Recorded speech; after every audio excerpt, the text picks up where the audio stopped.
então, queridos, em nome de Jesus.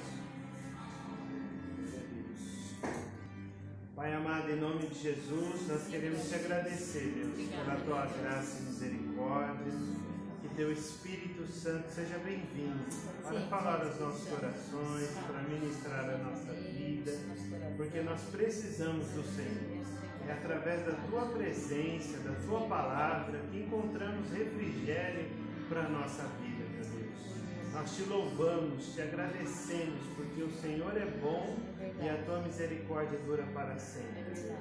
Que nesta noite nós possamos nos esvaziar de todas as preocupações, de todas as crises, de tudo aquilo, Deus, que vivemos, nos preocupamos, para, Deus amado, encontrar esperança no Senhor.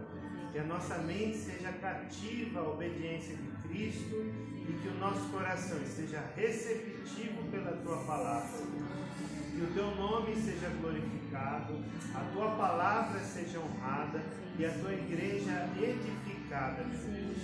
Em nome de Cristo Jesus. Amém. Amém. Se estiver atrapalhando lá, que você deve gostar de por causa do som. Quer que encosta aqui? Para mim também. É. Beleza. Glória a Deus. Vamos lá então. A terceira carta. A carta à igreja em Pérgamo. Apocalipse, capítulo 2. Vimos então a última carta, né? Sobre Esmirna, que foi tremendo. Glória a Deus por isso. E a carta de Esmirna falava da pobreza, né? Que eles estavam enfrentando por causa da opressão dos judeus. Mas mesmo assim existia uma promessa sobre aquela igreja. E assim nós recebemos também, em nome de Jesus. Amém. E hoje nós vamos falar a respeito da Apocalipse capítulo 2, versículo 12. Nós vamos falar sobre um pouco dessa cidade, muito interessante. Vamos ao texto. Eu vou ler na Nova Almeida atualizada, tá? Eu acho um pouco mais fácil para mim. Todos acharam? Apocalipse capítulo 2, versículo 12. Diz assim: ao anjo da igreja em Pérgamo escreva: estas coisas diz aquele que tem a espada afiada de 2 gumes. Conheço o lugar onde você mora, que é o lugar onde está o trono de Satanás. Sei que você conserva o meu nome e não negou a fé que tem em mim, mesmo nos dias de Antipas, minha testemunha, meu fiel, que foi morto na cidade de vocês, aí onde Satanás habita. Tenho, porém, contra você algumas coisas. Estas estão aí em seu meio os que sustentam a doutrina de Balaão, a qual ensinava Balaque a armar ciladas diante dos filhos de Israel para que comessem coisas sacrificadas aos ídolos e praticassem a prostituição. Além disso, estão também aí em seu meio os que seguem a doutrina dos nicolaítas. Portanto, arrependa-se, senão irei até aí sem demora e lutarei contra eles com a espada da minha boca. Quem tem ouvidos, ouça o que o Espírito diz às igrejas. Ao vencedor darei do maná escondido, também lhe darei uma pedrinha branca, e sobre essa pedrinha um novo nome escrito, o qual ninguém conhece, exceto aquele que o recebe.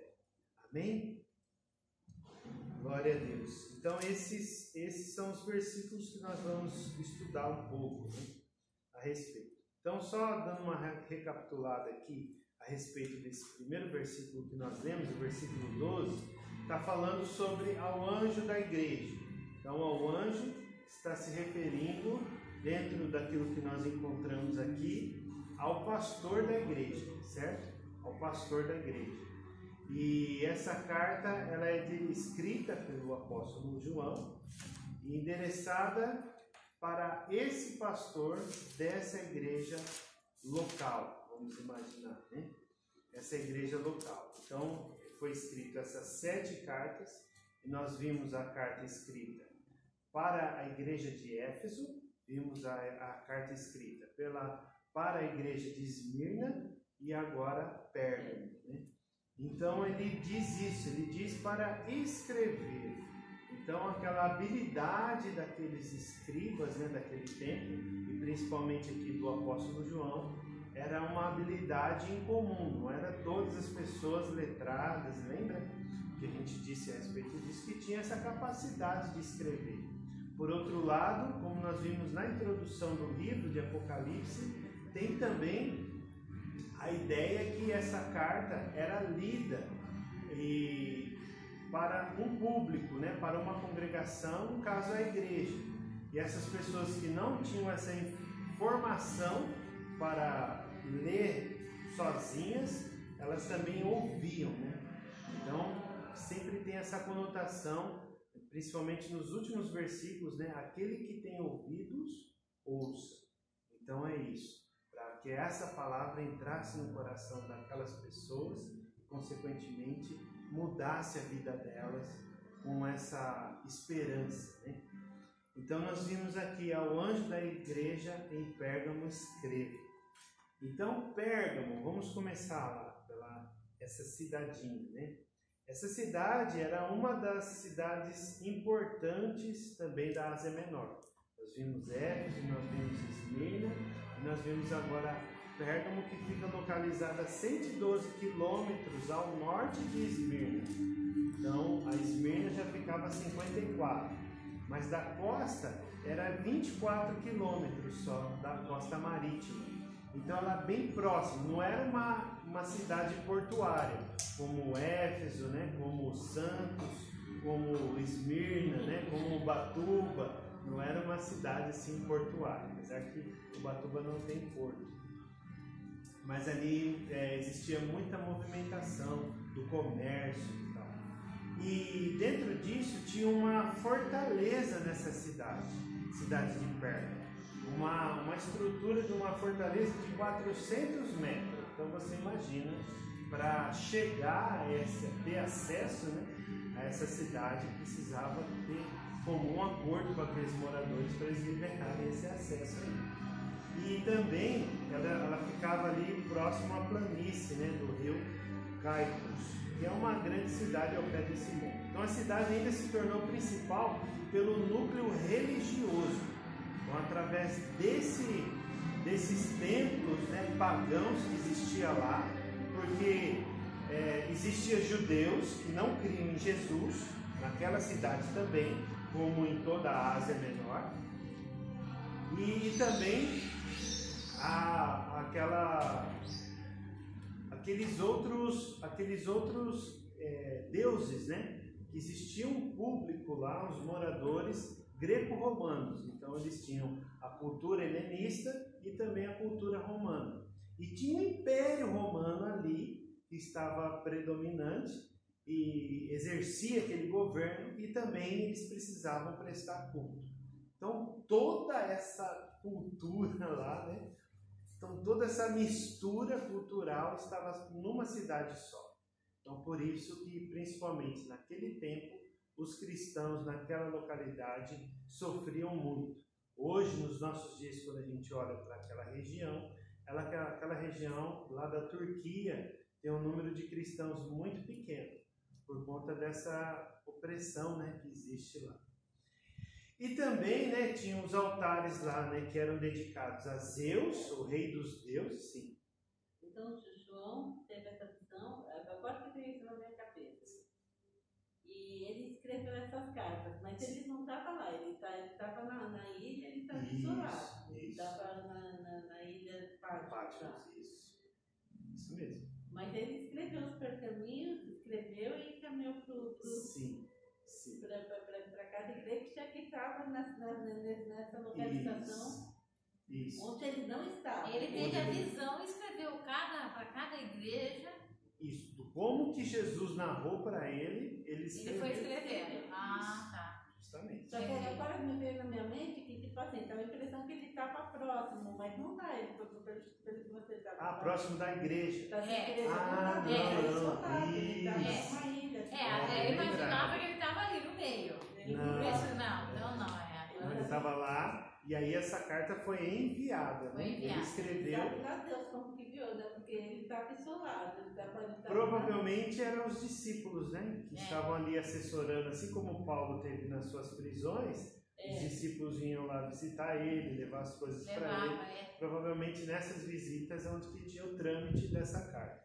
Poderia ser algo sobrenatural, né? Um anjo levar a carta, mas Exato, não explica como chega, né? não, o livro não diz isso. É que você pode ver, quando você começou a ler, parece como ele tivesse, como se a pessoa que está falando para ele escrever ali, é como se tivesse dentro da comunidade e ela está vendo tudo o que está E é acontecendo. tremendo isso, cara, que você está colocando, por quê? Porque é Jesus que está falando isso. Exatamente. E lembra nas outras cartas que ele que tem as 7 estrelas, se você vê no último versículo, vamos ler aí, Apocalipse 1, no último versículo de Apocalipse capítulo 1. Olha só que tremendo que é isso, né? Que às vezes a gente fala, e às vezes alguma coisa acaba passando. que agora me passou, eu falei, nossa, mas ele não estava lá, ele estava na ilha, ele teve essas prisões, essas cartas, porque agora como você está falando, ele está no domínio do império, né? O Império Romano, então ele está em uma cidade...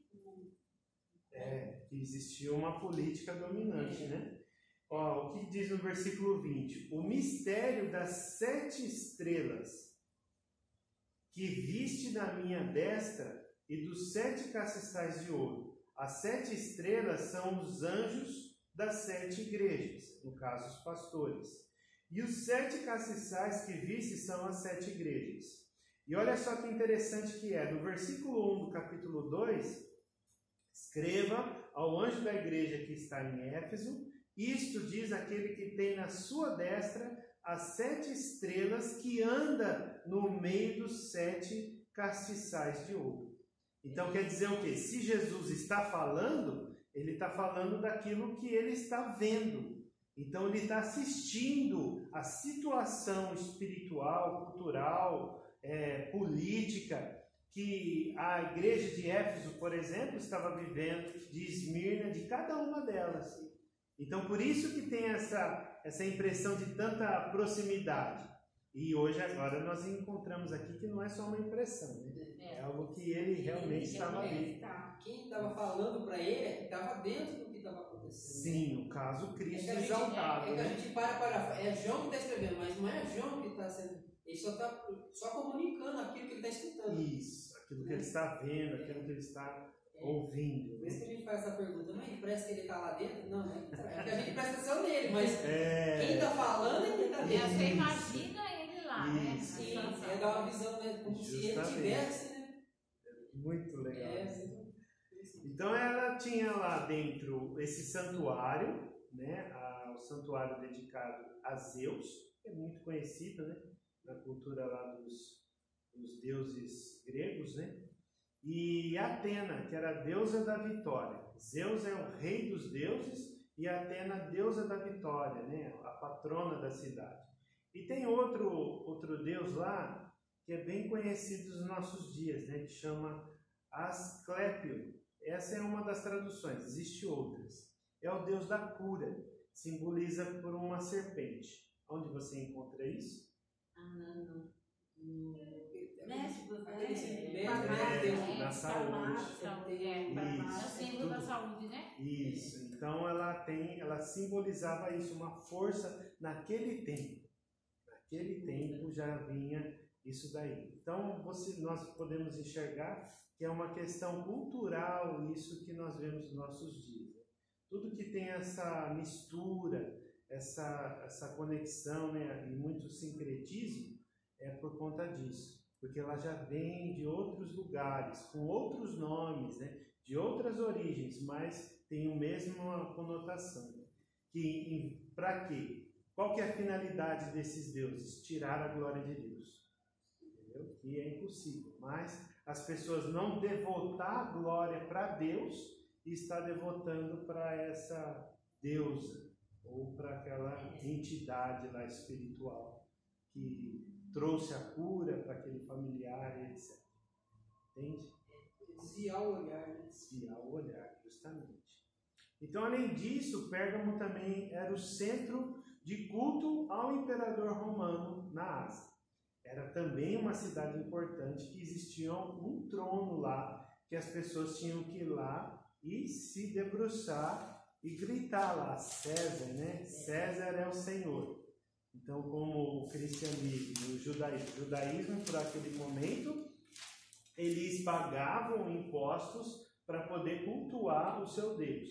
Mas eles tinham assim, uma aparência politicamente correta, né? Então eles não estavam contra o Império Romano. Mas para que o Império Romano se certificasse dessa aliança, né? dessa submissão daquele povo, daquela província, então eles colocavam aquele trono para a pessoa chamar aquele imperador de Senhor. E aonde dava muito problema.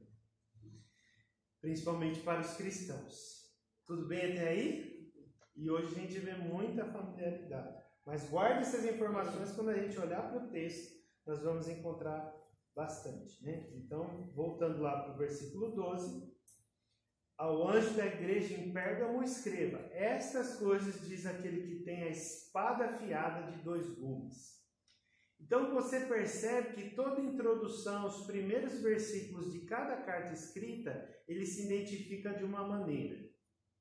Entende? Mas para quê? Porque naquele tempo, por exemplo, a espada afiada era uma espada de uma folha que os imperadores, aqueles procônsulos, né, aqueles governadores das províncias, usavam para instituir a paz romana. Mas aquela paz, né, que a gente já falou, que não era uma paz normal, era uma paz imposta. Uma paz obrigatória? Uma paz obrigatória, justamente. Não, vocês estão conosco, então a gente vai viver em paz, a gente vai recolher os seus impostos e está tudo certo. Mas se alguém se rebelar, o imperador vem com a espada, aquela espada usada na cavalaria, e praticava o juízo em cima daquele rebelde, né? Daquele que estava promovendo as revoltas ali naquela província. Então, existia um medo das pessoas daquela província por conta dessa espada. E aí Jesus se apresenta dessa maneira, como nós vimos em outros versículos atrás, da espada. O que ele quer dizer com isso? Ele quer dizer que quem manda, quem tem o juízo, quem tem a espada poderosa da justiça, é ele, não o imperador. Amém? Entende? Então é essa ideia que Jesus está querendo trazer para aquelas pessoas. É esse pensamento, essa segurança, essa fé que eles precisam depositar. Não se assustarem com o juízo dos homens, mas ser rendidos ao juízo de Deus, à vontade de Deus. E quando nós falamos da espada, a espada ela vem com 2 conotações, né? A primeira, a graça, recebendo a Jesus como Senhor e Salvador, se arrependendo dos seus pecados. E por outro lado, existe a espada também da palavra de Deus, que é o juízo contra os ímpios. Entende? Então Jesus ele está trazendo uma ideia de juízo também para os injustos, os ímpios, né? Os pecadores. Mas que essa igreja não participe disso. Nós vamos ver lá na frente também. Tudo bem até aí? Então vamos ver o que mais que eu coloquei. Então o poder final pertence a Deus e nada que os pagãos façam mudará tal realidade. Então essa é a ideia aqui para esses textos, né? A respeito da espada, eu gostaria que você abrisse aí em Apocalipse 1:16. Vamos ver aqui mais uma vez, né? Apocalipse capítulo 1, versículo 16. Quem achou primeiro já pode ler. Amém? Na mão direita ele segurava 7 estrelas e da sua boca saía uma espada afiada dos 2 lados. O seu rosto brilhava como o sol do meio-dia. Só 16? Isso. Amém. Então, qual que a gente quer identificar aqui? Ele tinha na sua destra 7 estrelas, e da sua boca saía uma aguda espada de 2 fios. Então essa terceira parte aqui desse versículo que nós queremos, a parte B, né? E da sua boca saía aguda espada de 2 gumes. E aí, se a gente voltar lá em Isaías capítulo 11, abra lá em Isaías capítulo 11. Isaías capítulo 11, versículo 4. 11:4. Olha só o que diz: mas julgará com justiça os pobres. Olha, preste atenção. A justiça vai vir sobre os pobres, né? Então quer dizer o quê? A misericórdia, a graça, e repreenderá com equidade os mansos da terra. Beleza, tudo bem até aí. E ferirá a terra com a vara de sua boca, e com o sopro dos seus lábios matará o ímpio. Então, olha o que existe aqui, né? Que nós estamos encontrando em Isaías 11, versículo 4. Ele está falando que ferirá a terra com a vara da sua boca. Então, aqui, o que diz no versículo 12? Isso diz aquele que tem a espada aguda de 2 fios. Então, no versículo 16 do capítulo 1 de Apocalipse, a gente viu que essa espada sai da boca dele. Então, é a mesma coisa, esse juízo vem com graça para os justos, no caso de 11:4 de Isaías, os pobres e também os mansos, mas também ferirá aquela terra que existe essa habitação. Então, nós temos essas duas ideias, né? E além disso, se o perverso não se arrepender, ele o matará, né? E aí, que ligação nós poderíamos fazer? No mesmo livro de Apocalipse, lá no capítulo 19, abre lá, o Ricardinho, capítulo 19, lê para mim o versículo 15. 19 e 15.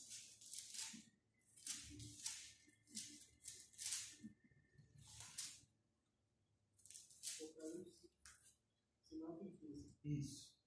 E da sua boca saia com uma aguda espada, para ferir com ela as nações, e eles as regenerará com a vara de ferro, e ele mesmo que pisa ao largo de vinho do furor e da ira de Deus Todo-Poderoso. Amém. Então, essas são as vitórias de Cristo sobre a besta e o falso profeta.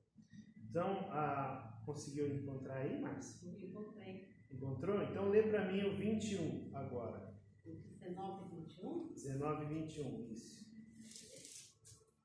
Os seus exércitos foram mortos pela espada que saía da boca daquele que estava montado no cavalo branco. E todas as aves comeram da carne dele até não quererem mais. É forte, né? É que minha vida era meio diferente, né? Então, olha só que tremendo que é isso. Não tem como não entender nessa vida, né? Está bem claro, né?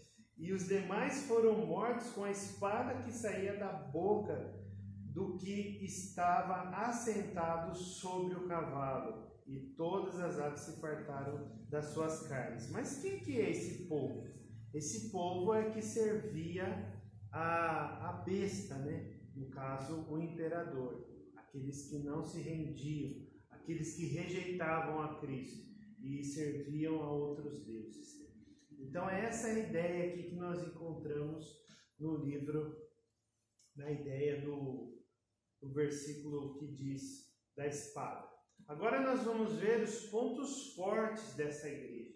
Nós depois vamos ver os pontos fracos. Mas no versículo 13, ele é bem claro aqui do capítulo 2 de Apocalipse, a respeito desses pontos fortes. Então, eu sei as tuas obras, e onde habitas e onde está o trono de Satanás, e retens o meu nome e não negaste a minha fé, ainda nos dias de Antipas, minha fiel testemunha, o qual foi morto entre vós, onde Satanás habita. Primeira coisa aqui que nós vimos é: eu sei as tuas obras. Quer dizer o quê? O conhecimento do Senhor.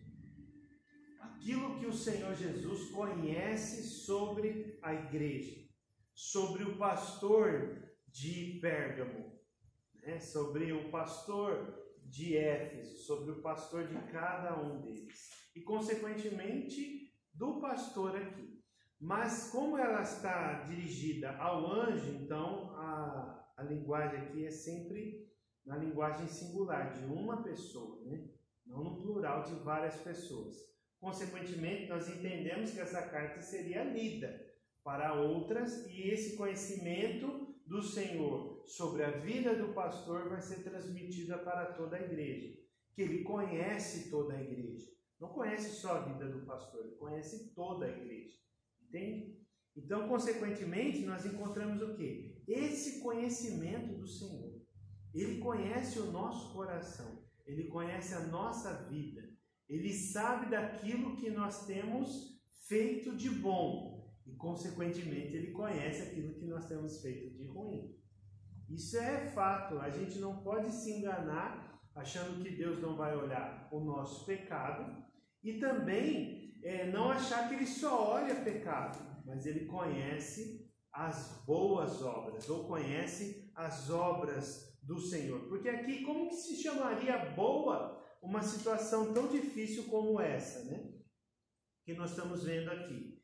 Eu sei as tuas obras e onde habitas, que é onde está o trono de Satanás. Olha só, o trono de Satanás habitando na cidade. Então, imagina a opressão que a igreja estava sofrendo. Às vezes a gente fica imaginando, né? Mas, meu Deus, como que uma igreja poderia viver dessa maneira? É a viver movida pela fé, né? Movida pela promessa, pela confiança daquilo que Jesus tem prometido nos últimos dias. Então, essa esperança escatológica, ela tem essa conotação, né? E não é um lugar assim de passagem.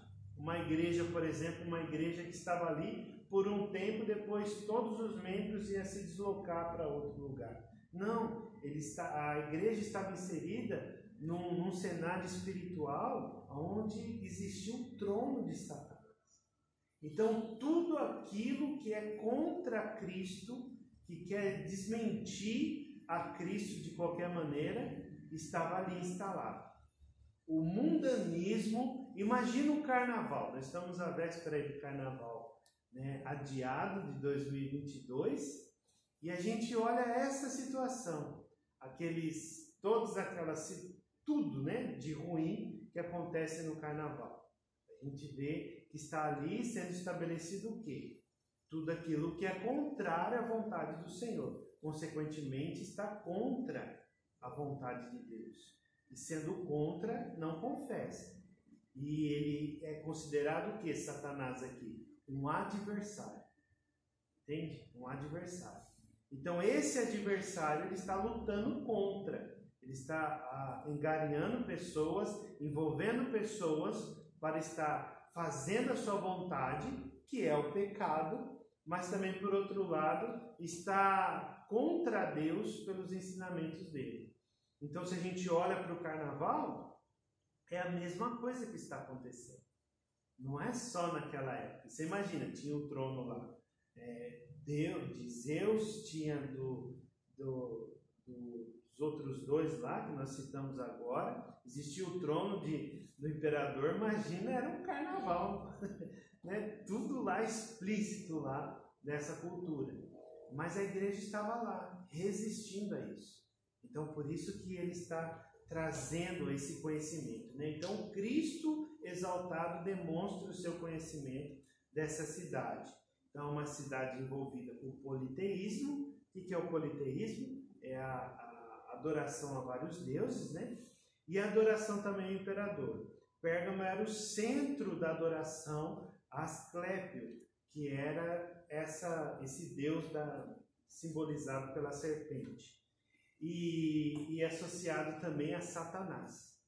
Entende? Quando o apóstolo João usa essa linguagem da serpente, da besta, então ele está se referindo também a esse domínio, né, maligno aí, que também Paulo falou na carta aos Efésios, no capítulo 6.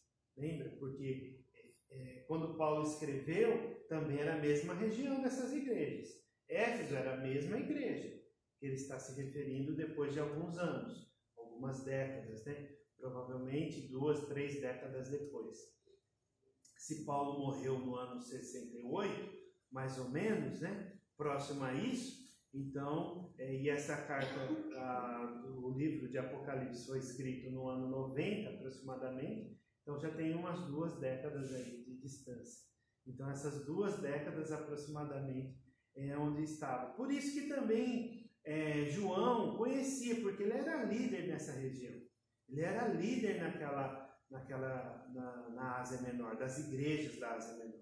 Por isso que ele tem essa familiaridade de se comunicar, né, daquilo que ele estava ouvindo, como Jesus propriamente disse, que ele via, mas também tinha isso. Então vamos ler lá em Apocalipse capítulo 12, versículo 9. Quer ler, Michele? 12, 9. E foi precipitado o grande dragão, a antiga serpente, chamada o diabo e Satanás, que se engana todo mundo, que engana todo mundo. Ele foi precipitado na terra, e os seus anjos foram lançados com ele. Amém. Então aqui ele já está se referindo a Satanás da mesma forma, tanto como o diabo, tanto como o Satanás. Então os dois têm essa conotação de adversário, né? E ele se refere a isso. Abre lá então para nós, Marcinho, no 20, versículo 2. Vou ver na sua tradução aqui diferente. A sua também é igual a dela, ou viu? Mas é quase igual. Quase igual, né? 20. Versículo 2. Posso? Pode. Ele acabou o dragão, aquela velha cobra que é o diabo, o Satanás, e o amarrou por 1000 anos. Então o anjo jogou o diabo no abismo e trancou. Só o 2. Só o 2, então ele fala que ele prendeu o dragão, né? A antiga serpente, que é o diabo e Satanás, e amarrou por 1000 anos. Então é da mesma forma. Aqui já está falando do milênio, né? Mas a ideia que eu quero passar para vocês é o quê? Como que João e Jesus, principalmente, está identificando a Satanás e o diabo como a serpente. Entende? Então essa mesma serpente que está ali no pano de fundo, né, vamos dizer, que estava imperando ali de uma forma na cidade. E outra coisa aqui que ele fala: sei que conservas o meu nome. Então esse conhecimento de Cristo está vendo a responsabilidade que esses crentes em Cristo estavam ali exercendo. Porque no meio desse cenário todo, dessa opressão, que não é semelhante nos nossos dias, principalmente aqui na nossa cidade, ou na nossa nação é bem menor, né? Mas em outros países isso sim existe até hoje. Mas eles estavam ali perseverando, estavam ali guardando, estavam ali protegendo, né, vamos dizer assim, o nome do Senhor. Para que esses cristãos revela que não cedem à pressão. Entende? Aí a gente fica pensando, né, como os cristãos nos nossos dias cedem à pressão. A pressão de um vício, a pressão de um pecado, a pressão de outras coisas que vêm a desviar o crente em Jesus. Né? Como que eles cedem fácil, né? Mas a ideia, qual que é? É ser perseverante. Se ele conhece, ele está vendo essa boa qualidade que eles estão aguentando a pressão. E não é fácil, né? Só tem que ser eterno, né, para aguentar a pressão. Então, A tampa lá precisa estar bem vedada para quando está cozinhando tudo aguentar aquela pressão e não espanar, né? Não sair a válvula, não estourar a borrachinha, não explodir. Assim, por exemplo, hoje a gente vê que, por exemplo, você falou de né, que as pessoas hoje elas se influenciam, né, por poucas coisas, né? E hoje a gente vê como o diabo ele trabalha, né? Porque o que acontece hoje, o que as pessoas buscam? Reconhecimento. Pode ver, tem rico que é rico, mas ele não se contenta só com a riqueza. Se ele não tiver mostrar, né? Ele tem que se mostrar. E hoje as pessoas também estão ficando assim. Pode ver. Hoje a internet, pode ver como a internet hoje ela consegue normalizar o pecado, né? Isso. Pode ver. Igual eu falei um tempo atrás. Antigamente a gente via um assassinato e todo mundo se espantava. Hoje a gente acaba sendo, às vezes, já viu tantos, né, que a gente acaba se acostumando, né, com aquilo. Sim. E o pecado, hoje, o que acontece? Ele usa as redes sociais e a televisão, tanto fazendo ser normalizando, que até os crentes acabam, vai se normalizando, sabe? Vai colocando isso dentro dos crentes. Por isso que, às vezes, igual você falou, hoje as pessoas caem tão pouco, né? Você? Eu assisti, assim, às vezes o pré-preparo de pressão, às vezes não é nem pressão, às vezes é de maneira sutil. Eu assisti, por curiosidade, eu cheguei a assistir uns três episódios, tem uma série do Netflix que se chama Lúcifer. Lúcifer? Lúcifer. Ah, é? Tem. Por curiosidade, tipo Não assim, tive coragem. Por curiosidade, eu assisti uns 3, 4 capítulos lá. O filme em si é um filme pouco.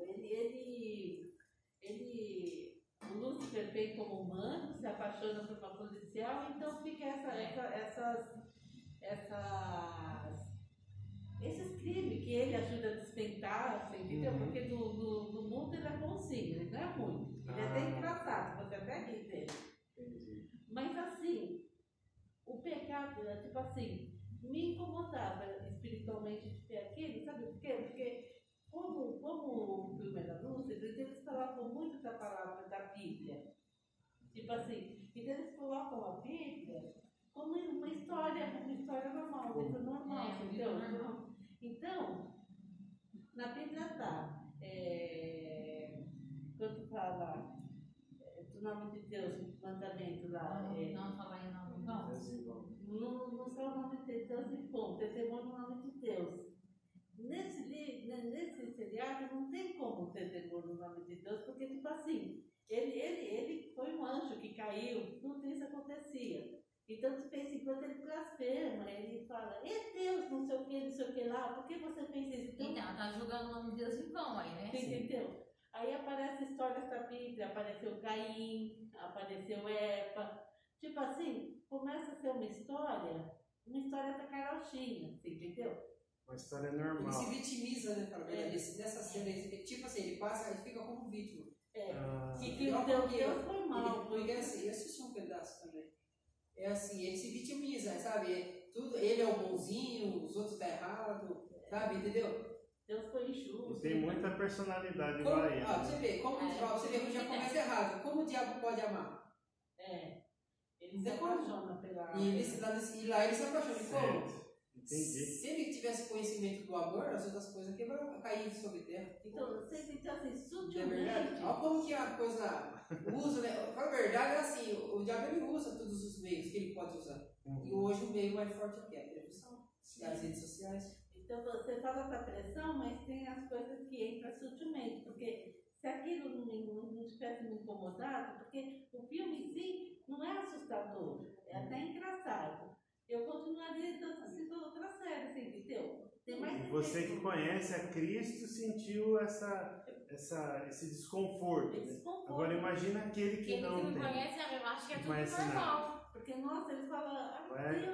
Por exemplo, vai tirar aquele medo, aquela rejeição. Não, vai achar que ele é bonzinho. Que ele é normal. Olha, estão julgando ele, mas ele é normal. Não, mas o que torna mais... Quem conhece acaba se levando. O que torna mais é falar para as pessoas. Uma das coisas. Fala. Mas é sutil, né? Mas é muito sutil. Então, aqui, prosseguindo no versículo 13, eu sei as tuas obras e onde habitas, que é onde está o trono de Satanás, e retens o meu nome, e não negaste a minha fé, ainda nos dias de Antipas. Quem foi esse Antipas? Antipas não tem como identificar ele dentro da história, principalmente extra-bíblica. A Bíblia só fala essa menção dele, e outros textos não falam. E extra-bíblica, outros livros históricos daquele tempo também não falam. Tem Antipas? Antipas, né? Assim, depois, podendo, assim, pelo contexto, assim, a gente pode considerar ele como líder da igreja? Pode ser. Porque a carta parece ser Porque enviada ele para é... ele. Não. Assim, ele já foi morto, né? Ele fala que mas foi direcionado, mas porque fala dele, né? É uma referência dele. Sim. Uma referência dele por quê? Porque ele foi um mártir, né? Então, o que é um mártir? O mártir é uma testemunha.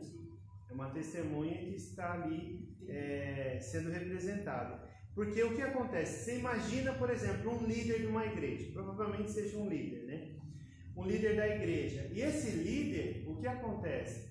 Quer entrar, irmão? Pode entrar.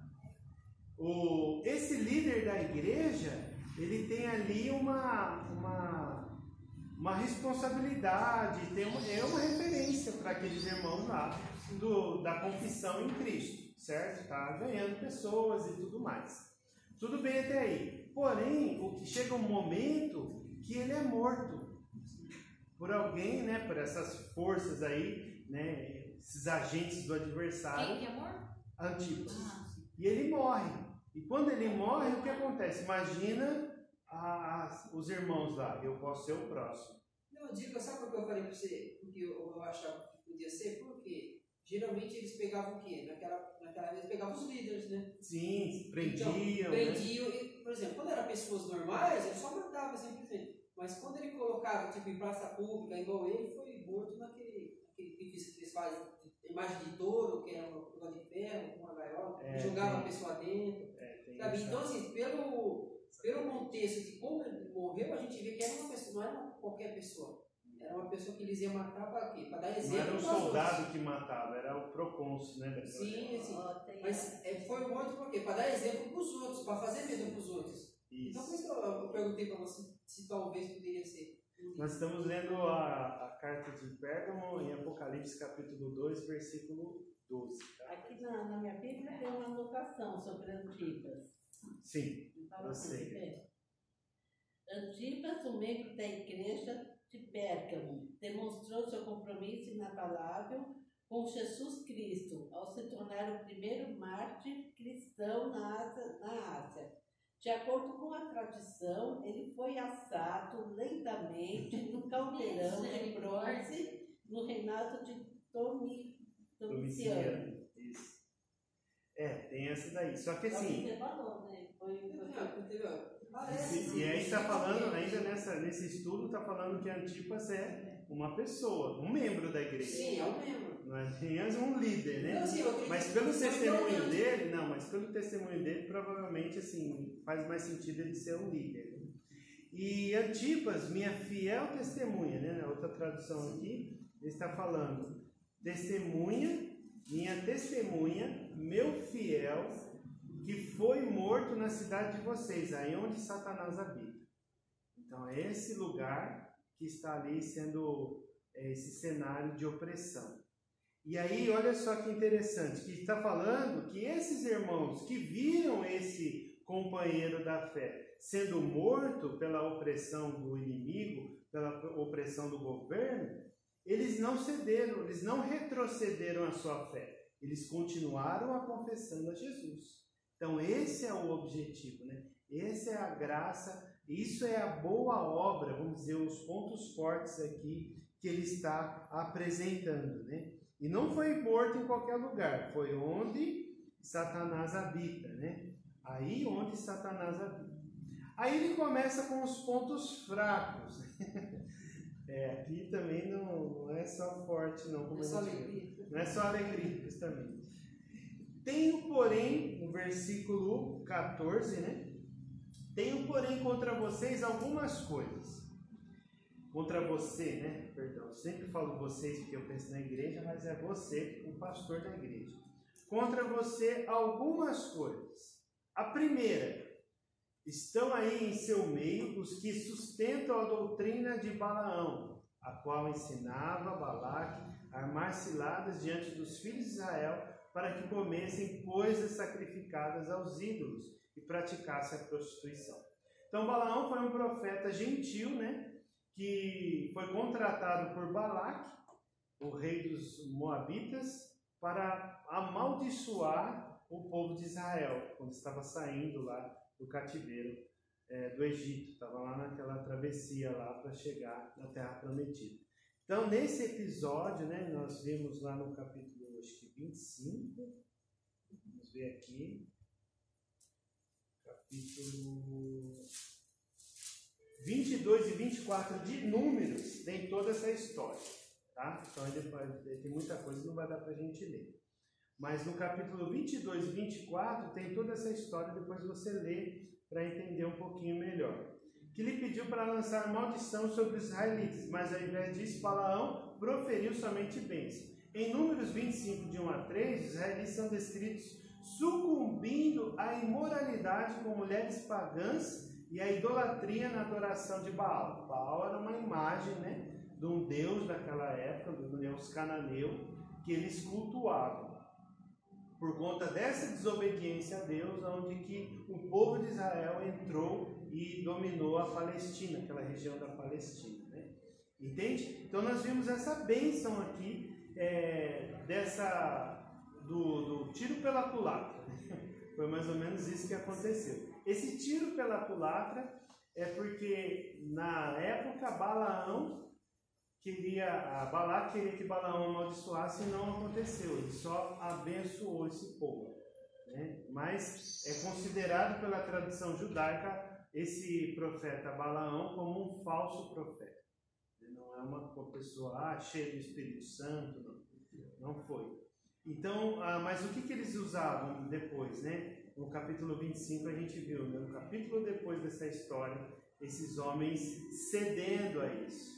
Então eles usaram, Balaque usou de outra maneira para poder corromper o exército. E é da mesma forma se a gente olhar para a igreja, né? Para o carnaval que estava acontecendo em Pérgamo, né? Isso não é tão pecado assim, você ter outra mulher, você se deitar com outra mulher, entende? Não precisa ser crente, não precisa você conservar o seu casamento santo. Não, você pode dormir com essa outra mulher. Então essa era a doutrina, esse era o ensinamento de Balaão, entende? Então e o texto fala o quê? O texto é bem claro, porque tens lá os que seguem a doutrina de Balaão. Então o que Balaão estava ensinando aquele povo? Fazer essas práticas, corromper isso. Aí o que acontece? As pessoas elas estavam cedendo a isso. E lá não era uniforme, não era unânime essa aceitação da doutrina de Balaão. Mas existiam pessoas ali que estavam praticando isso. E isso precisava de uma disciplina, precisava de arrependimento, que nós vamos ver. Certo? Esse é o primeiro ponto. O segundo, ele está se referindo ao quê?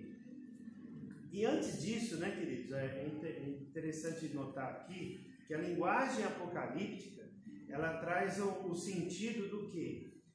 De lançar pedra de tropeço. Então, o que é essa pedra de tropeço? Que a pessoa tropece e caia desistindo da fé por conta daquele pecado. Essa é a ideia, né? Os textos, né, de Mateus 18, 7, que não vai dar tempo para a gente ler todos, né, senão a gente não cabe. Mas Romanos 9, 33, 1 Coríntios 1, 23, alertam de uma tentação que afasta alguém de Cristo. Então é essa tentação que a pessoa não consegue vencer, entende? Pode ser qualquer coisa, né? Nós estamos nos referindo aqui à imoralidade sexual, mas pode ser outras coisas também. Mas essa tentação é tão forte que vai estar sucumbindo e afastando a fé em Cristo. Falar, eu não consigo ser crente, eu não consigo caminhar na santidade, porque eu estou cedendo à tentação. Tem Mateus 18:7. Se quiser anotar aí. Mateus 18:7. Nós temos Romanos 9:33. Romanos 9:33. E 1 Coríntios capítulo 1, versículo 23. 1 Coríntios capítulo 1, versículo 23. Amém? Então eles tratam isso. Só que lá, Paulo, na sua carta aos Coríntios, ele fala que não existe tentação que não possas suportar. Entende? Tipo assim, né? Queria vergonha na cara. Mais ou menos assim. Você não vem com essa conversinha piada pra cima de mim, não. Mais ou menos assim, né? Na linguagem de hoje, né? Na linguagem ultramoderna. Então a gente vê isso. Mas essa tentação, o que quer dizer? Que é para afastar, né? Afastar as pessoas. E, consequentemente, rejeitar Cristo, que era uma posição judaica daquele tempo. E até nos nossos dias, né? Que os judeus têm aqueles que não aceitam a Jesus. Então eles não querem. E isso vai trazendo tudo isso. E essa seita de Balaão é claramente retratada como heresia e seus seguidores como apóstatas. O que é esse apóstata? Aquele que rejeitou, aquele que desistiu, né, da fé em Cristo, está virando as costas. Então, como existia mais a preocupação com a prática do que a teoria, Jesus exorta os cristãos a não praticar da idolatria e imoralidade que se encontrava na cidade, tipo de carnaval, né, desses dias que a gente está falando. Ao contrário de Éfeso, né? Carnaval crente. Os cristãos de Pérgamo, né, ao contrário de Éfeso, os cristãos de Pérgamo aceitavam outro ponto também, que eram os ensinamentos dos nicolaítas. Por fim, acreditamos que a seita de Balaão e a doutrina dos nicolaítas são semelhantes. Então, o que é? Que nós vemos no versículo 16, no versículo 15, assim tens também. Então é o segundo, né? Nós vimos a seita, a doutrina de Balaão, e agora a segunda, o que é? Tem também os que seguem a doutrina dos nicolaístas, que eu aborreço. Então, o que acontece? Qual era o ponto forte, só recapitulando, da carta de Éfeso, aos cristãos de Éfeso, ao pastor de Éfeso? Era que eles rejeitavam os nicolaístas, colocaram os caras para correr, pé na tábua. Agora, aqui em Pérgamo, não. Em Pérgamo, não, vamos dar um jeitinho, não, chega aí, senta aqui, vamos conciliar, né? Vamos ajustar aqui porque não é tudo isso. Então eles acabaram cedendo. Então cederam que o mundo, toda aquela opressão do cenário que nós explicamos, estava entrando dentro da igreja. Então isso que é o pecado, isso que é o ponto negativo deles, né? E nós vimos. Tudo bem até aí? Alguma pergunta? Quem que é esses nicolaítas? Porque não fala muito sobre eles. Não, tem uma teoria que fala que era um dos diáconos, né, instituídos lá na igreja, de Atos capítulo 6, mas não se sustenta. Né? Vamos dizer que eles se desviaram lá, esse nicolaíta se desviou e estava trazendo os outros irmãos lá para o mesmo caminho. Mas isso não se sustenta. A ideia provavelmente que seja daqueles que não estavam confessando a encarnação de Cristo e assim, ultimamente... Deus? Era aquelas pessoas que estavam falando que Jesus não é filho de Deus. Então, o primeiro ponto é esse. Então, que não estavam confessando a encarnação de Cristo e muito menos a sua ressurreição. Ele não era só homem, ele não era Deus. Então, por isso que ele não ressuscitou. Entende? Só a humanidade de Cristo eles estavam confessando, mas não a sua divindade. Então, isso era um pouco da seita lá, que foi construído no final do primeiro século para o segundo, que foi o gnosticismo, né? Então, foi mais ou menos nessa linha aí, gnósticas, que tinha os nicolaítas. Certo? Então, existia isso. esses dois pontos fracos que estavam ali, né, sendo vistos por Cristo, porque Cristo estava assistindo cada um deles, ok? E nós temos também aqui no versículo 16 a solução. A solução. Todo problema tem a solução. E é interessantíssimo, né? Que quando nós estudamos o Sermão do Monte, lembra que ele falava aquilo que ele não poderia fazer, mas tinha aquilo que era para fazer. Então ele falava, igreja, eu não quero que vocês façam isso, mas é isso que eu quero que vocês façam. Aqui é da mesma maneira. Jesus ele sempre coloca a maioria das coisas que não façam, mas colocam também aquilo que se deve fazer. Então, nessa situação desse pecado, qual que é um caminho muito conhecido? O arrependimento. Não existe outra maneira. Não existe a outra maneira de ser transformado pelo Evangelho, pela Palavra de Deus, a não ser pelo arrependimento. Então, esse arrependimento vai demonstrar que essa pessoa realmente nasceu de novo. Ela está abandonando aquelas práticas e não está deixando aquelas práticas entrar dentro do seu coração. Entende? Isso é transformação, isso é o Evangelho em ação na vida do ser humano. Agora, quando isso não aconteça, não que o Evangelho não tenha sua supremacia de Cristo, não tenha soberania de Deus, não, nada disso. É que existe uma situação que o Espírito Santo ele vai convencer a pessoa que ela está errada. Agora, o arrependimento já é outra, né? O arrependimento é a parte do ser humano, né? Porque senão, olha só, vamos lá, não quero adiantar aqui, né? Mas vamos ver lá. Então, os crentes, né, desse arrependa-se, os crentes de Pérgamo são fiéis, porém se esqueceram de lutar contra os inimigos de Deus.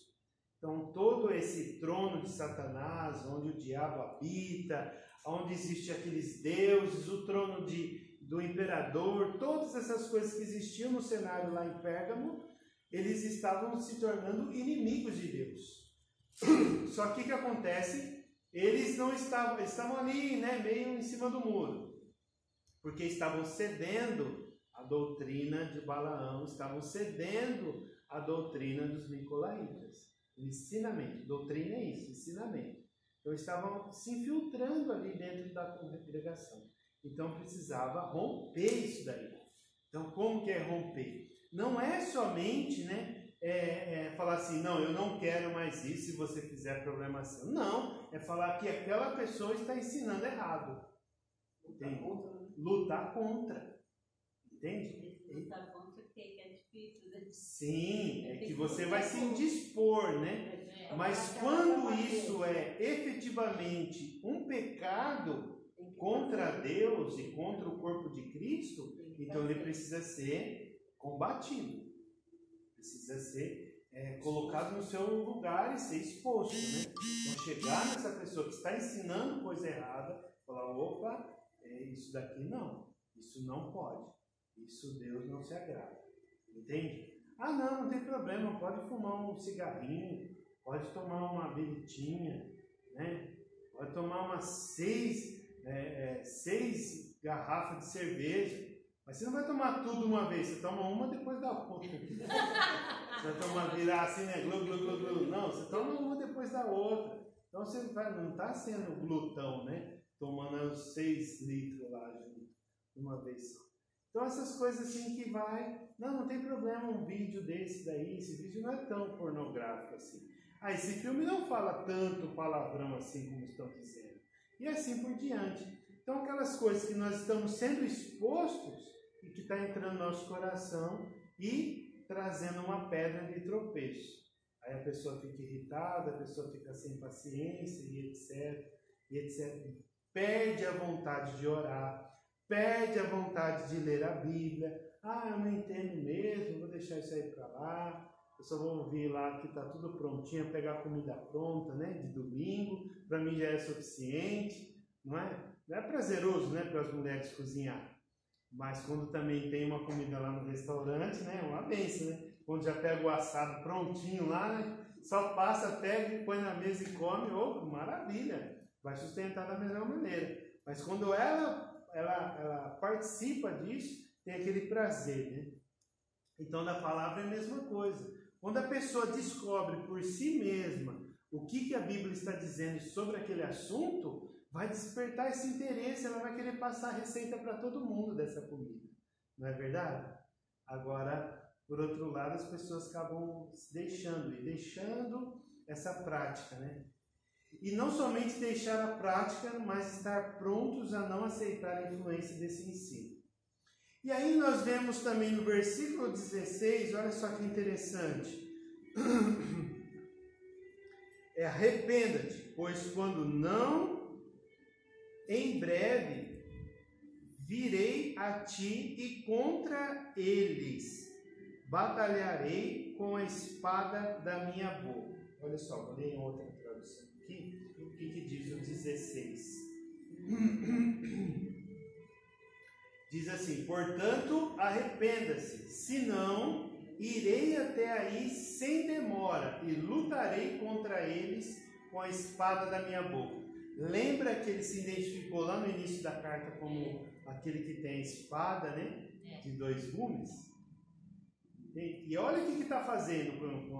Ele está usando essa espada para trazer juízo sobre essas pessoas. E aí o que acontece? Vai trazer juízo sobre esses que estão ensinando a doutrina de Balaão e esses que estão ensinando a doutrina dos nicolaítas. Agora, se o povo que está aceitando isso não se arrepender, vai cair na espada também. Entende? Olha só, aonde chegamos. E aí, às vezes, as pessoas falam: não, mas a graça está me poupando desse pecado. A hipergraça e assim por diante, né? Então, olha só. É muito complicado. Porque se a pessoa não se arrepender, esse é o ponto que Jesus quer que a igreja entenda. E que hoje nós entendemos. Que às vezes as pessoas vivem muitos anos na igreja, mas se ela não se arrepende daquele pecado, ela vai receber o juízo daquele que está lá no mundo também, que não rejeita Cristo. Olha só que terrível. Imagina a pessoa viver tantos anos assim dentro da igreja e receber isso. Lá no finalzinho do capítulo 7 de Mateus, como nós vimos no Sermão do Monte, ele também fala a respeito disso. Ah, mas eu curei pessoas, eu expulsei demônios. Aparta-te de mim porque eu não te conheço. No final da carreira, prestes a aposentar, ter uma vida regalada no reino de Deus, né, no reino eterno. Já pensou? Por exemplo, um funcionário público que está exercendo a sua carreira com dignidade. Um crime que ele comete lá com 29 anos de contribuição exclui ele. Entende? Ele não consegue serviço em lugar nenhum. Entende? Não consegue nesse sentido, né? Ele foi exonerado da carreira pública, ele não pode prestar outro concurso público. Ele vai trabalhar com outra coisa. Já pensou? Isso acontece, sim ou não? Acontece. E na carreira espiritual, né? Nessa corrida pela fé, nessa corrida, nessa carreira cristã que nós estamos, nós não podemos nos esquecer disso, do arrependimento. O pecado, às vezes, é quase que inevitável, mas ele é por acidente. Quantas pessoas batem o carro hoje no Brasil? Muitos. Ninguém vai bater o carro aqui não, tipo. Amém. Mas você imagina quantas pessoas. Você acha que ele fala: não, hoje eu quero bater, eu quero lá desse lado aqui. Então, bate aqui. Não, eu quero quebrar o farol. Então, vou jogar em cima do outro. Trombadão. Ninguém quer. Porque sabe que é prejuízo, toda uma problemática aí. Só que acontece. Se acontece, tem que fazer, vai andar com o carro tudo arrebentado? Não, arrumar o carro, não é? Vai ser a maioria das pessoas, né? Fazer isso. No tempo oportuno, vai arrumar. Porque ele precisa consertar aquilo. Então, na nossa vida também, a gente tem alguns pecados que às vezes acontecem por acidente, mas não pode ser diário, não pode ser contínuo, porque está faltando alguma coisa aí. Se nós estamos tolerando esse pecado, nós estamos tolerando esses inimigos de Deus entrar na nossa vida, na nossa família, nos nossos negócios, em toda parte, né? Tudo bem até aí? Arrependa-se. Senão, irei até aí sem demora e lutarei contra eles com a espada da minha boca. E por fim, o último versículo diz assim: quem tem ouvidos, ouça o que o Espírito diz às igrejas. Ao vencedor darei um maná escondido, também lhe darei uma pedrinha branca, e sobre essa pedrinha um novo nome escrito, o qual ninguém conhece, exceto aquele que o recebe. Isso daqui já dava uma outra mensagem. Porque você imagina, são dois elementos, além daquilo que nós já falamos nas outras aulas. Quem tem ouvidos, então a maioria das pessoas estavam me ouvindo, não lendo, né? Ou não escrevendo, mas ouvindo. Ouça o que o Espírito diz às igrejas. Então quer dizer que essa igreja ia circular dentro da Ásia. Então ela ia ser lida em outras igrejas também. Beleza. E que diz ao vencedor. O que é o prêmio, né, dessa carreira? Lá no final, na aposentadoria espiritual. Vamos imaginar assim. O que ele ia receber? Um maná escondido. Esse alimento, né? Essa coisa tão importante que ele ia receber para se sustentar. Esse pão, né, que ele ia comer, ia se deleitar nessa providência divina. E também uma pedrinha branca. E sobre essa pedrinha um novo nome escrito. Naquele tempo existia dois aspectos, né? No versículo 17. A recompensa no final dos tempos para aqueles que continuarem firmes às palavras do Mestre Jesus. Eles falam que esse maná estava escondido, né? Então quer dizer o quê? Que não é para qualquer pessoa, é só para aqueles que ressuscitarão com Cristo. Não é para o ímpio, é para o justo, né? Não é para o injusto, é para o justo. Então não é para aquele que pratica a iniquidade, mas aquele que pratica a justiça, aquele que será salvo. Então essa comida não é qualquer pessoa que vai comer, por isso que ela está escondida, para o tempo oportuno ela ser liberada ali sobre a nossa vida, né? E também, queridos, que os cristãos de Pérgamo deviam evitar a comida dos ídolos para alcançarem o maná celestial. Então, evitar toda essa comilança aí do mundo, esses manjares aos deuses, essas carnes que eram sacrificadas aos ídolos primeiro, para depois ser comercializada lá nos açougues, né? Vou comer vou comprar carne lá naquele açougue, né? O açougue dos Zeus. Então, já foi sacrificado o animal lá, já tirou o sangue, já ofereceu e agora está vendendo aqui para toda a comunidade de Pérgamo, né, por exemplo.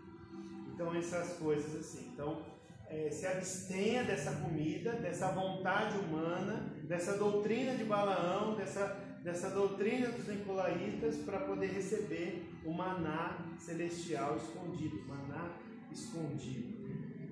E o outro é a pedra branca, né? Uma das possibilidades é que era comum os membros, tem várias, né? Mas eu achei essa daqui mais assim, com mais entendimento, de uma associação comercial. Você imagina, membros ali de uma associação comercial, ou vitoriosos de alguns jogos daquela época, eles usavam umas pedras como bilhete para entrar naquelas festas, entende? Então eles recebiam uma pedrinha lá como um passaporte, esse aqui é seu ingresso.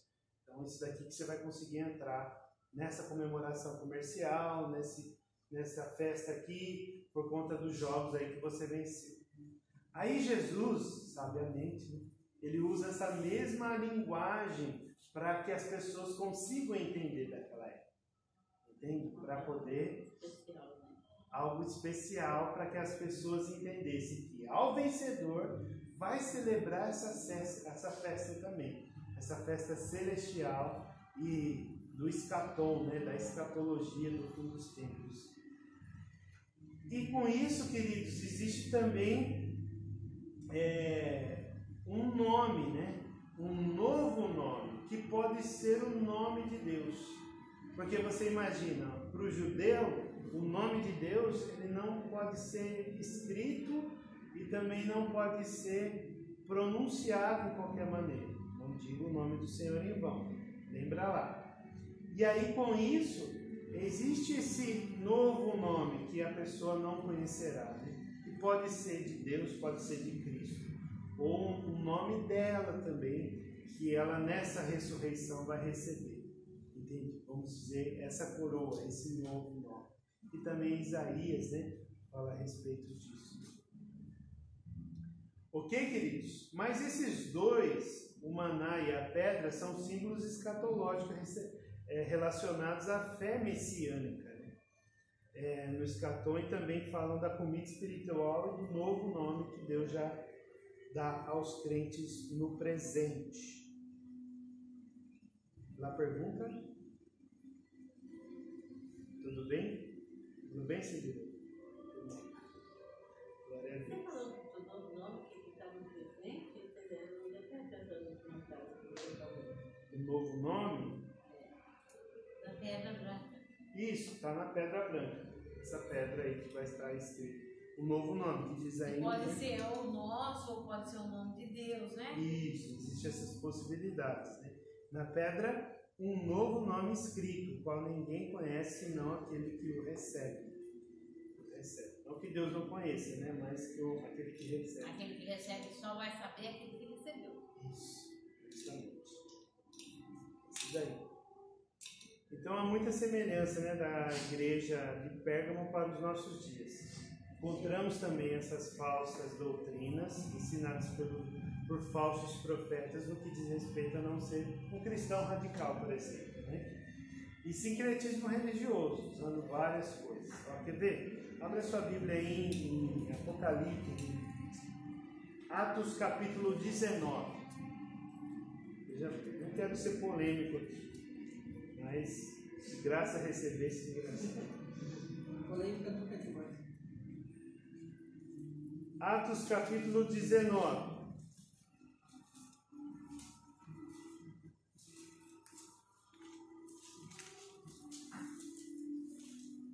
O que ele diz aí? Versículo 1 e 2. Olha só. Atos 19, versículo 1 e 2. E sucedeu que, enquanto Apolo estava em Corinto, Paulo, tendo passado por todas as regiões superiores, chegou a Éfeso, e achando ali alguns discípulos, disse-lhes: recebestes vós já o Espírito Santo quando creste? Perdão, queridos, não é esse daqui não. É outro versículo. Espera aí. 22, 11 e 12. Isso, o versículo 11, no capítulo 19, 11 e 12. Versículo 11 diz assim: E Deus, pelas mãos de Paulo, fazia maravilhas extraordinárias. Pelas mãos de Paulo, ok? De sorte que até os lenços e aventais se levavam do seu corpo, do corpo de quem? De Deus. Paulo. É Paulo. Certo?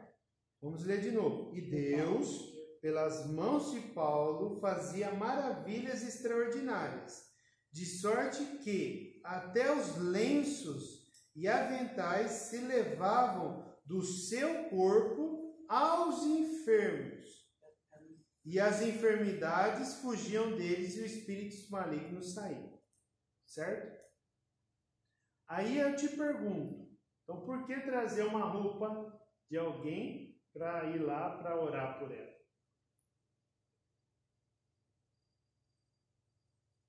Não é o inverso? Aí aqui o texto está falando o inverso, não é?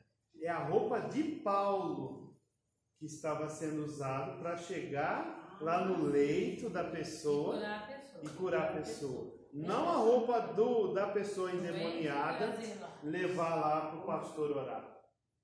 Então nós teríamos que pegar, Olha só como que isso é tremendo. E também pode ser que isso aconteça, né? Ninguém sabe. Mas pegar o paletó do apóstolo e levar lá e colocar em cima do enfermo e fazer uma oração. Pela fé tudo é possível. Porque aqui acontecia, né? Na igreja lá em Éfeso, que a roupa de Paulo ele levava para os enfermos e expulsava os demônios. Não o contrário. Aí leva foto, leva isso, leva aquilo. Né?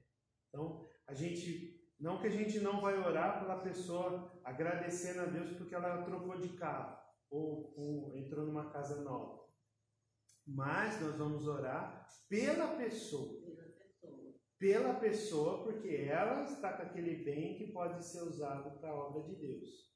Assim, Deus dá sabedoria para essa pessoa dirigir o carro, protege ela de todo mal, a integridade física dela é importante, não o carro. Ungir esse carro para ser santo. Se alguém entrar aqui fumando cigarro, vai cair endemoniado com a porta ali e vai sair pelo escapamento. Entendeu? Não precisa disso. Entende? Vai orar pela pessoa. Nós oramos pela pessoa. Entende? E se alguém está enfermo, o que acontece? Chame os presbíteros. Né? E como diz lá em Tiago capítulo 5. Olha só quanta coisa, né, a gente aprende, né? Sabe o que às vezes a gente... Só para encerrar esse assunto, a gente orar. Né? As aplicações, a gente já viu quantas aplicações tem, né?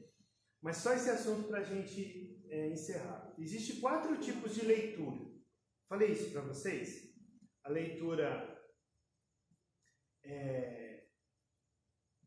Oh, meu Deus. Leitura... Esqueci agora. Tem um termo... Peraí, tem um estudo aqui que eu fiz, que eu passei, mas já esqueci.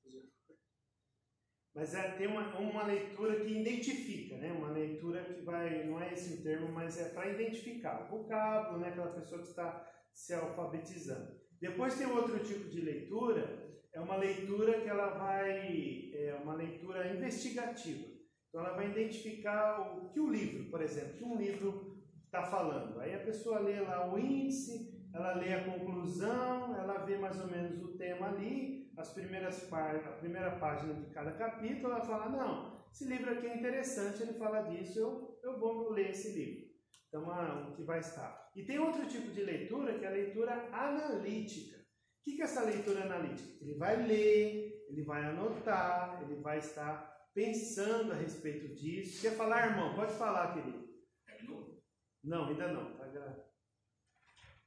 Aí o que acontece? Aí a gente está com essa leitura. E tem a leitura inspecional, que é a leitura que você vai pegar um tema e vai pegar vários livros para falar sobre aquele tema. Certo? Que faz geralmente na pós-graduação. Né? E o que acontece quando a gente chega na palavra, na Bíblia, quando lê? Lê correndo. Lê, às vezes, só inspecionando, só investigando o que tem. Mas não está fazendo uma leitura analítica, pensando, anotando, pausado. Como a gente lê correndo, a gente interpreta correndo. Entende? Esse é o problema de todo cristão. Ah, isso eu já sei. Entendeu? Quantas vezes a gente já não leu o Apocalipse? Diversas vezes. 4, 5, 10 vezes, não sei. Mas quando a gente para e faz esse estudo dessa exposição bíblica, a gente vai trazer o quê? Esses elementos de a gente parar. E olha só, a gente gastou quase que 1h30 só falando de quantos versículos deu? De 12 até o 17? 6, né? 6. 12, 13, 14, 15, 16, 17. 6 versículos. 1h30 falando só sobre eles. Entende? Então é isso que nós precisamos amadurecer como cristãos, né? Amém, queridos? Prometi que esse era o último. Mas se tiver pergunta, pode perguntar. Fale agora o cálice até a semana que vem. Até quinta-feira. Você falou quando ter pecado, assim, mostrar o pecado e lutar contra ele, né? Tipo assim, mas você precisa pastor da igreja, uma determinada complicação. Então, Vai deixar só para o pastor fazer? Não, a gente tem que examinar a gente. Sim. Mas eu colocando o exemplo do pastor, mas assim, tem que ter muito, muito conhecimento bíblico, porque tem muitas coisas que é tradição. É muito sutil, né? É tradição, é uma coisa assim que não é pecado, mas é. Como que eu posso falar? Que nem tem aquele negócio, pessoas que cortam o cabelo, pessoas que não cortam o cabelo, não é terrível. Entendi. Se ele